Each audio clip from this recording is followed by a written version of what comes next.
Today, we're going to talk about when the next Mass Effect game could come out. I did a poll. I want to talk about that. I put together some of the info we've gotten over the years, and I want to talk about Dragon Age: The Veilguard and the ways that I think the development of Mass Effect could be predicted by it, and some pretty big reasons why I don't think it can. So let's jump into it. So first, let's talk about the poll. So basically, with the lack of information we got from this year's N7 day, I've been racking my brain for ways to still make some videos and talk about Mass Effect. It's probably going to be a long wait until we get some real info. And so one thing I thought to do was to throw up a poll on all of the places that I am on social media and YouTube and so on, to get a poll and just say, hey, as of right now, when do you think the next Mass Effect comes out? I gave poll options of 2027, 28, 29, and 30 plus. I will say a handful of people said 2026, and I want to talk about that, so I threw them on the poll as well. So somewhere here on the screen, I will show the results of my poll. I had 159 people respond. This was on Twitter, Blue Sky, Threads, YouTube, and in my Discord. So here are the results. So of 159, 4 people said the game will come in 2026. 50 people said 2027. 56 said 2028. 26 said 2029. And 23 said 2030 plus or later. I think that tracks. I think that's a pretty fair prediction. I'm going to go into the conversation about Dragon Age and the things that we've learned or that have been rumored so far here in a moment. But I want to address these things directly. So 2026, that's not going to happen. I've noticed it. I got started in the Division community. So that's where I started making videos and doing content back in 2018-ish, 2017. And all this time, because it's happening with the Division 3 right now, there's always these gamers who think that there's this like secret development, that these studios have like secret teams that are, years ahead on games that, everyone wants to come out sooner because they're excited, and that's okay. That's not really how it works. So, or at least not with some of these really public studios. I think that you could look at a studio like Casey Hudson's Humanoid Studio. We have no idea what they're doing. Genuinely, we don't know what their next game is called. We don't know when they're planning on it coming out. We don't know if they're in pre-production or full production. There are times where we really are completely clueless about what's happening with a studio. I don't think that's where we are with BioWare. And so that 2026 date is just, I wish it were true. I wish it was possible. I find it extremely unlikely. Talking about 2027, which was the second most voted with 50 votes, that would be pretty crazy. I'll go into more reasons for it, but basically we're not under the impression they're even in production yet. We're still under the impression they're in pre-production. There's some things I'll talk about here shortly about, maybe they are entering full production soon. Not that I think we'll find out for a while. But even if they did a 2-year turnaround, like assuming they're going to start full production next year, if they did a 2-year turnaround, which they've done with games before, but I think we're in a different era now. I don't think games can be made that quickly anymore, or at least not to the standard we probably want from this Mass Effect game. 2027 would be bold. That would be interesting. 2028 was the most popular response, and it's the one I've kind of settled with. And we'll get more into it, but looking at what happened with Veilguard and kind of where the industry is going, as well as some rumors about what the next Mass Effect may actually play like, or the type of structure it may have, a 3-year game dev cycle sounds pretty realistic. And then we get to 29 and 30 plus, where we have 26 and 23 people who voted there. Possible, delays happen, things happen in the world. We know this now with like COVID and the Ukraine war and various other events. You know, I think the only way this Mass Effect game doesn't come out until 2028 or 29 or later, especially the late 28, would be if something goes wrong. And let's jump into some of my other reasoning for believing all of these things. Okay, so I'm going to kick it off here with, this is mostly blogs, but a few articles and a tweet as well. So we go back to November 7th, 2020. This is when the Mass Effect Legendary Edition was announced. This was actually before we saw the, you know, the reveal trailer, teaser trailers for Dragon Age Dreadwolf, which became the Veilguard, as well as the next Mass Effect, which at this point is still unnamed. People are calling it everything. Mass Effect 4, Mass Effect 5, Mass Effect Next, Mass Effect Will Continue, whatever you prefer. I don't really care. It's not going to be called any of those things. So we'll go with whatever you prefer for now. But this was, in theory, the first mention as we go down to the bottom. And so we see this art. This is one of, if not the first mention of the next game, and that they are in pre-production on it. My whole theory this whole time was that Casey Hudson had left BioWare. He came back. He stayed for a couple of years. He was still here at this point. And then if you look in the blogs, not too long after this, he and Mark Daria both left BioWare, and Casey left to make Humanoid Studios. I have had the theory for a long time now that Casey knew he was going to do Humanoid, probably when he came back to BioWare. But there was going to be a bunch of lead time. I imagine, I won't pretend like I know, but I have to imagine there's a lot of work in starting a new studio. So my assumption is that probably to raise capital there as well and to pay his bills while he was setting up Humanoid, he came back to BioWare and presumably was probably helping them at least set the course forward for Mass Effect. Maybe he was helping with BioWare in general, but it would make sense that he maybe came back for just Mass Effect. And then left when he was done and ready to move on to his own studio. So at this point, he was still there. They announced Legendary Edition, a light remaster of the original trilogy, and we see our first teaser of it about a month later at the Game Awards. Around that time, not too long after, in the following year, there was this article here that said Mass Effect 5 development won't begin until 2023. I think what's interesting about that date, and from things that we've learned since then, is with Dragon Age, the expectation at one point sounds like it was that Dreadwolf, now Veilguard, was going to come out in 2023. Very likely during the summer of 2023. For various reasons, I imagine development issues, things with COVID, all of that. That got delayed, and it was probably for the best. They did release Veilguard, in my opinion, in one of the most stable shapes I've played a game in a really long time at launch. So if that's why, that's probably a good thing in the long run. But I think that article was probably based on information of Dreadwolf / Veilguard comes out in mid-2023. We shift the team over to Mass Effect in late 2023, and then they begin production then. So that's not what happened. So we now know that, you know, things got pushed back a little bit.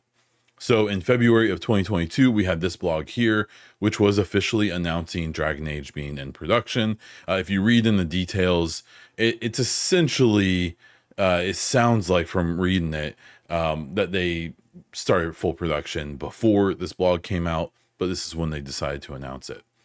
I think there is a non-zero chance that here in a couple months, we get a similar blog about Mass Effect.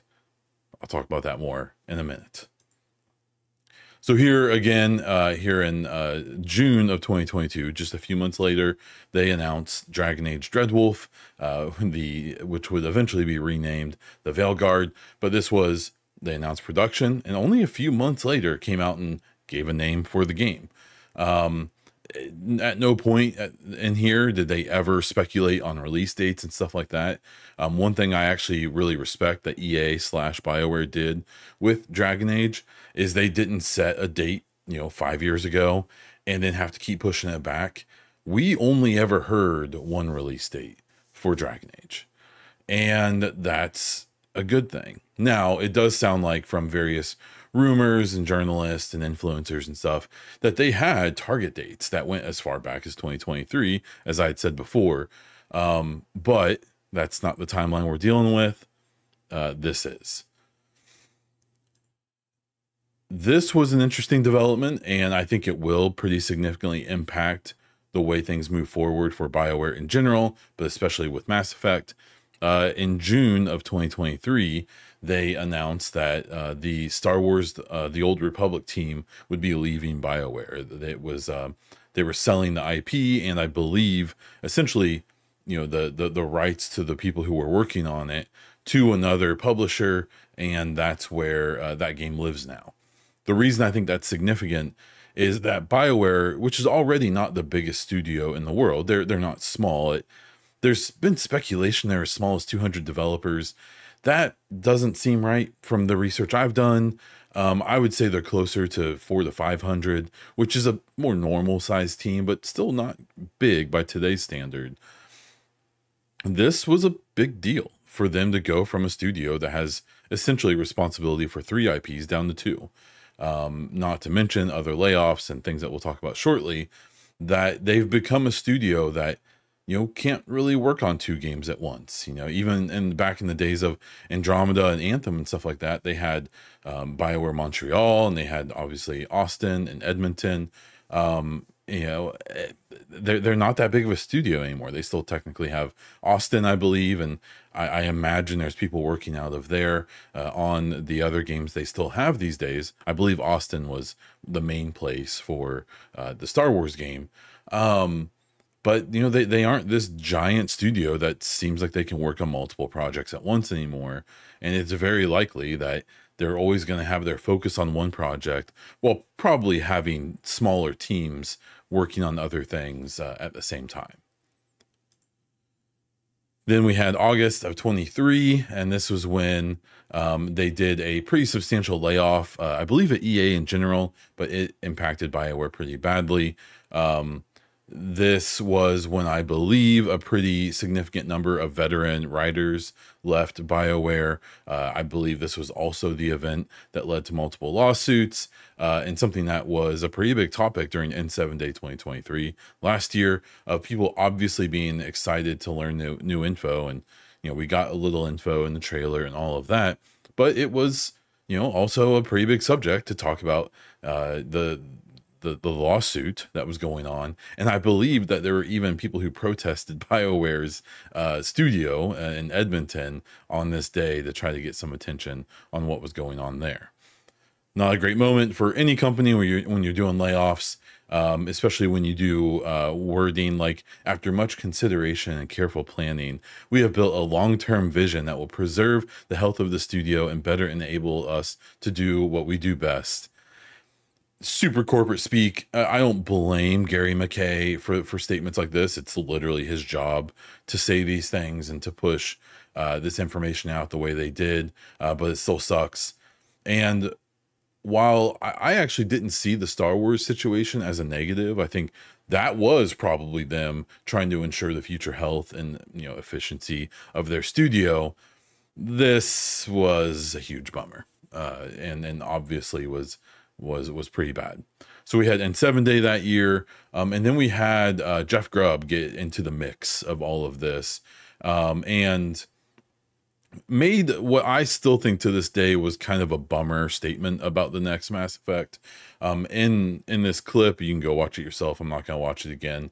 I've watched it so many times at this point, and I watched this whole podcast back when it happened. Jeff makes 2 statements, and in my opinion, very purposefully kind of blended them together. He makes a statement 1 based on information he heard from someone at BioWare.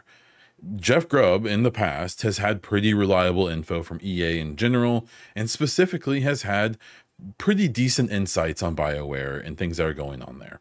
And when he did this podcast, he talked about 2 things. 1 was information that seemed to come from or be derived from someone at BioWare or someone in their vicinity who knew some things that were going on there.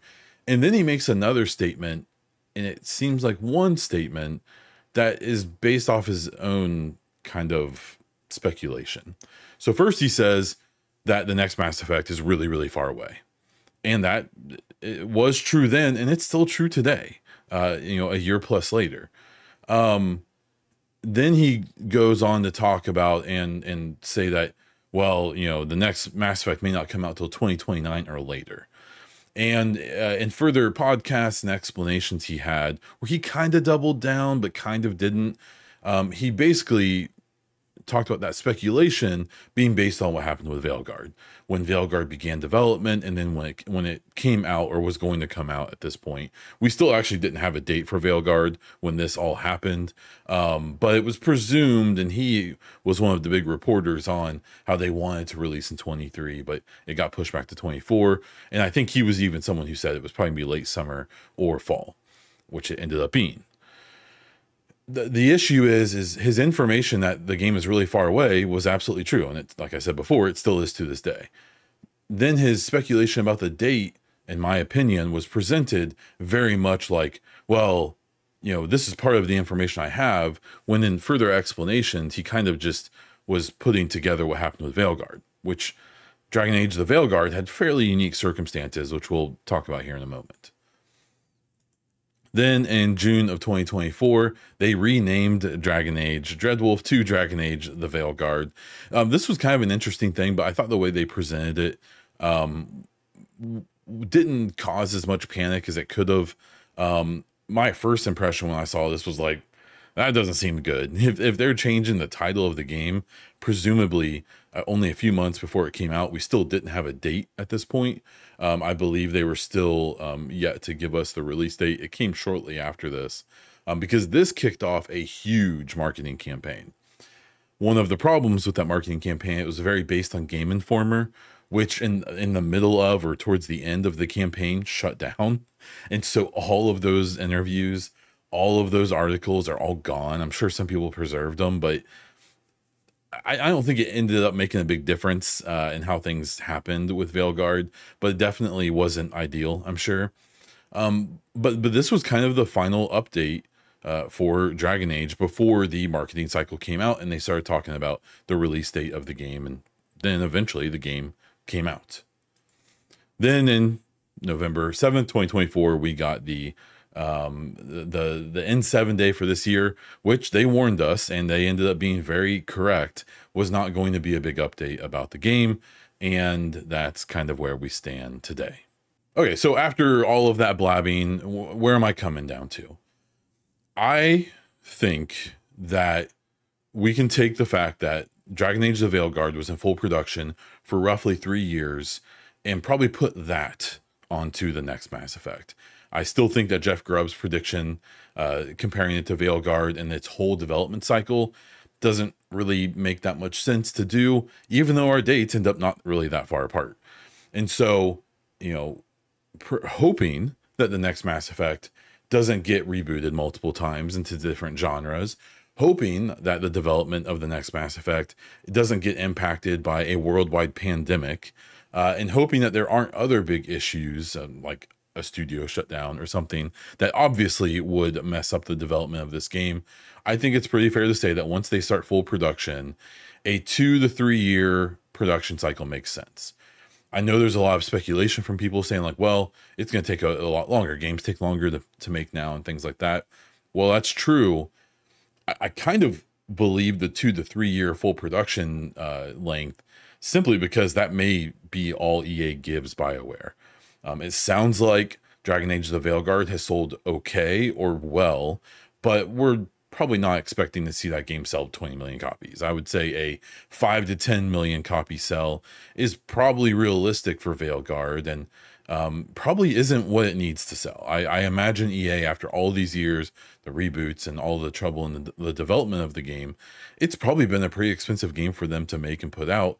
And I would say the goal is probably to break even. With that said, that means that their next project is going to be a pretty important one for BioWare, and likely the one that's going to bear a lot of burden to make EA money, which BioWare hasn't done for EA probably in quite a while. I do imagine the Legendary Edition was probably a pretty high profit project, but probably not that much. I don't think that that game probably cost too much to remaster and put out. And it brought in people like me. I have to imagine it sold pretty well in general. So I think if we're going to stick to that 3-year development, kind of length, 2 to 3 year, if they start full production in 2025, or at least if they announce it, then they may have already started it. We know that some of the Veilguard developers have gone over to EA Motive to work on Iron Man, but that's probably a very temporary solution until pre-production wraps on Mass Effect and they bring all those people back over to work exclusively on Mass Effect. Looking at a 2 to 3 year cycle there, you're looking at 2027 to 2028. I think that there's definitely a chance that like very late, like November, December of 27 could be possible. But 28 is probably more likely. And then you're talking about dates that are so far away that it's kind of hard to really differentiate between them. It's not coming in 25. It's not coming in 26. And then we're just going to have to hope that it comes out at all to a point. So as for information and all of that, while this N7 day was obviously pretty quiet from 2024, I think that's going to be made up for likely in 2025.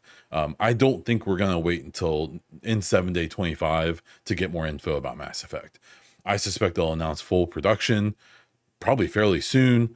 I think that they'll probably start releasing at least some info, kind of what they did with the Dreadwolf, which became Veilguard.